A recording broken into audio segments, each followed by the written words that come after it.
at for the uwi na ng Pilipinas ang inyong Disney Princess. Mag-hello Philippines at hello world na naman tayo nito. At salamat din pala dito sa husband ng ate ko na para talagang palitan niya ang principal dyan sa outfit niya. Meron kasi silang pasok ngayon guys, pero ihatid niya talaga ako. Sinabihan niya lang yung estudyante niya doon ay na malibang lang daw muna siya. Goy, char lang guys. So hindi ko na talaga mabilang guys na kung pag ilang lipad ko na to, nagsige na lang talaga ako nilipad dito. Baka mapalitan ko na yung pilot sa trabaho niya. Thank you so much. Bye!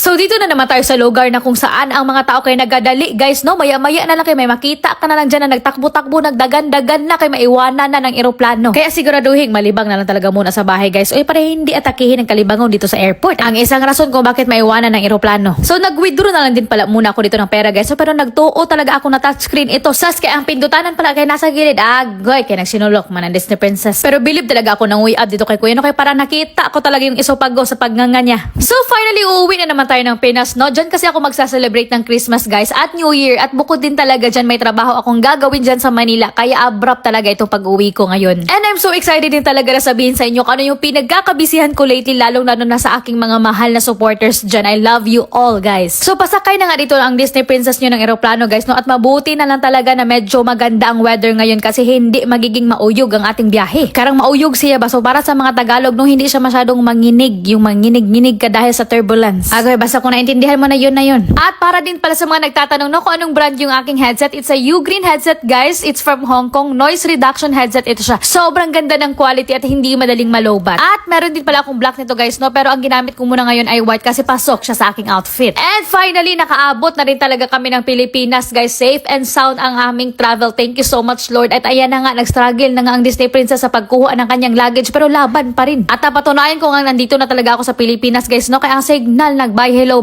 na siya. Yes! Pa-open pa ng ganyan with all the sundo pala ngayon ng Disney Princess guys, no? At may nakabook na din pala akong hotel sa Quezon City. So sponsor pala itong aking pagsistayan for 4 days dito guys. Tignan nyo naman yung Disney Princess nyo dyan. Para talagang artista. Mora jog. Wala nakaigit tong grade 3 siya. Guys. So alam ko umuwi ako dito ngayon ng Pinas guys, no? Para magbakasyon. Pero actually, no, kay trabaho pa rin talaga yung pinunta ko dito. Guys. Pero masaya pa rin naman ako kasi blessing naman itong trabaho na gagawin ko ngayon dito sa Manila. And gusto ko lang din talaga magpasalamat kay Lord sa blessing na binigay niya and also sa aking mga followers na nagtatanggol parati sa akin. I love you all guys. Maraming salamat sa inyo. Isa kayo sa nagbibigay ng lakas sa akin para magpatuloy. So paano ako lumaban at paano ako lumalaban? Learn to accept, be positive, and move forward with humility and kindness. So hanggang dito na lang po muna. Thank you so much guys for watching. Kapuna ka!